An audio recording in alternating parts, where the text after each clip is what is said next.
السلام علیکم ورحمۃ اللہ وبرکاتہ۔ جیسا کہ آپ حضرات کے علم میں ہیں کہ یہ ماہ محرم چل رہا ہے، یہ اسلام سے پہلے بھی حرمت والا تھا، عظمت والا تھا، اسلام کے بعد بھی عظمت والا تھا، اور جب نواسۂ رسول صلی اللہ علیہ وسلم حضرت امام حسین رضی اللہ تعالیٰ عنہ کربلا میں مظلومانہ شہید کر دیے گئے، پھر اس کی اہمیت اور بھی بڑھ گئی۔ یہاں جو چیز میں آپ احباب کے سامنے رکھنا چاہتا ہوں وہ یہ ہے کہ سادہ لوگ مسلمانوں کو ورگلایا جاتا ہے کہ امام حسین جنگ کے لیے جا رہے تھے، شہادت کے لیے جا رہے تھے، تو تنہا وہاں سے چل دیے، اور کوئی صحابی رسول، کوئی تابعی ساتھ نہ ہوا، تمام کے تمام معاذ اللہ استغفر اللہ گمراہ ہو گئے، بے دین ہو گئے، اہل بیت کی محبت نکل گئی۔ حقیقت میں ایسا نہیں ہے۔ میں وہ چیز آپ کے سامنے رکھتا ہوں جس چیز نے امام حسین کو یہاں سے جانے اور کربلا کی طرف جانے پر مجبور کیا۔ امام حسین رضی اللہ تعالیٰ عنہ مدینے میں محفوظ تھے، صرف وہاں کا گورنر ان سے بیعت کا مطالبہ کر رہا تھا، تو انہوں نے مدینے سے مکے کی طرف جانے کا ارادہ کیا اور اپنے بھائی محمد بن حنفیہ رضی اللہ تعالیٰ عنہ سے بات کی۔ انہوں نے کہا جی میں بھی ساتھ چلتا ہوں۔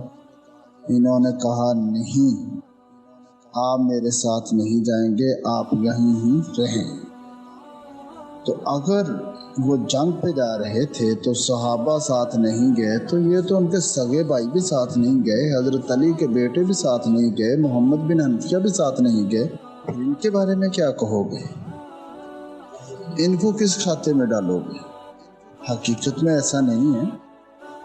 وہ صرف یہاں سے گئے تھے مکے۔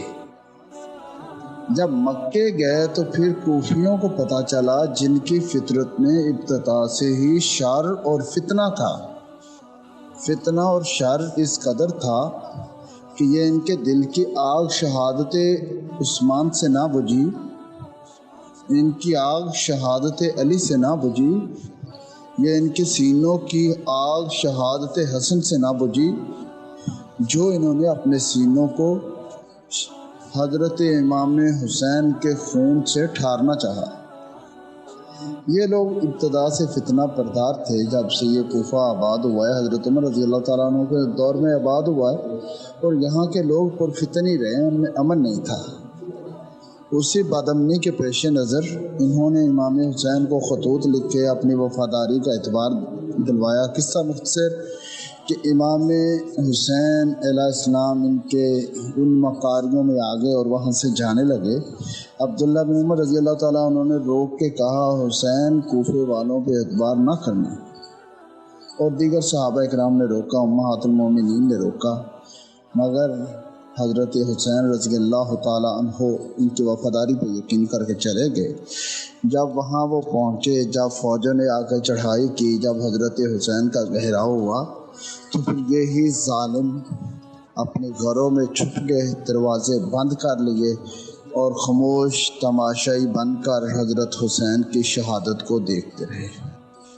اور اس کے علاوہ بہت سے حقائق ہیں، انشاءاللہ آپ ہمارے چینل کو سبسکرائب کریں، اور ہم انشاءاللہ تعالیٰ وہ حقائق آپ کے سامنے رکھیں گے کہ کون کون سی وجوہات تھی، کیا وجہ بنی، واقعہ کربلا کی وجوہات کیا تھیں۔ اللہ میرا اور آپ کا حامی و ناصر ہو۔